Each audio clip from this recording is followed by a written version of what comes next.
Okay,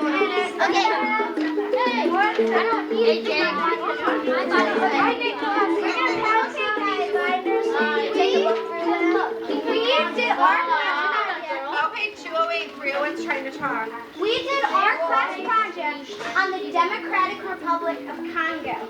Now, if you guys want to pass this around, we're going to tell you about it. First, we're going to tell you about our classroom masterpiece. Our classroom masterpiece is called Congo. It is a mask worn for special ceremonies or by kids.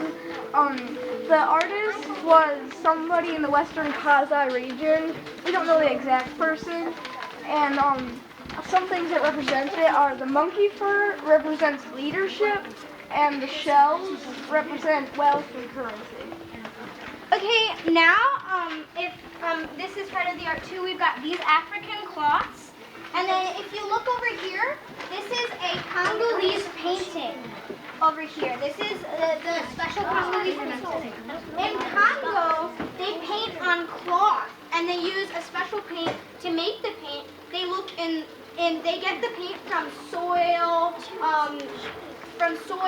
fruit, bark, tree bark, and everything. So they use the earth to get that paint, and then they paint on the cloth. And that's an African shirt.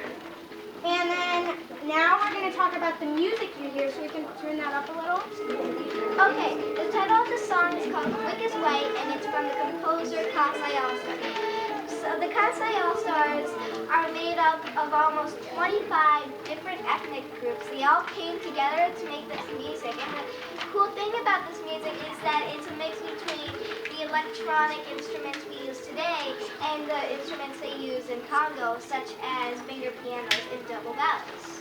Okay, now we're going to lead you outside, and we're going to look at our class project. Everybody come on outside. She's awesome.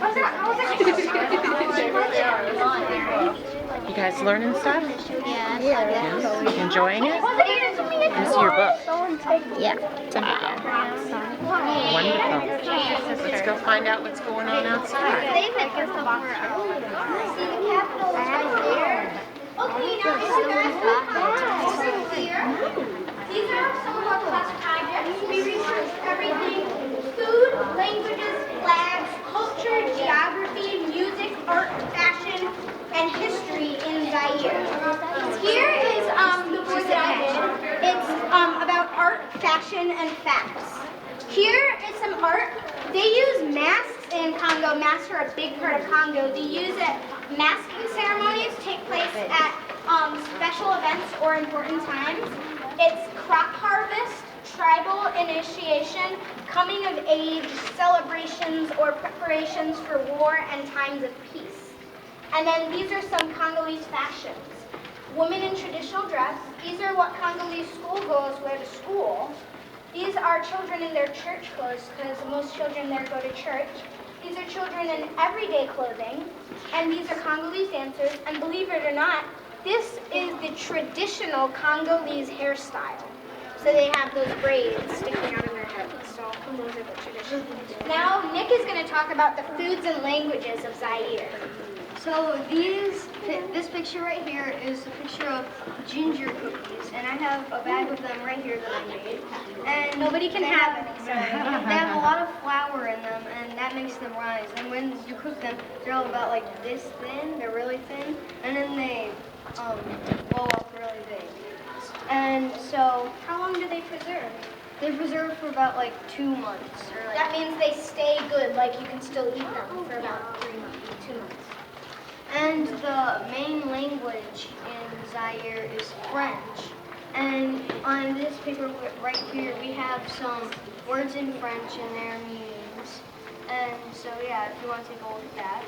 Do you want to teach them how to say one of them? Yeah. How about goodbye? And how about you speak English? If you speak English, it's parlez-vous anglais. Can everybody say that? Parlez-vous anglais? Yeah, so you can say, do you speak English? And then how do you say goodbye? Au revoir. Au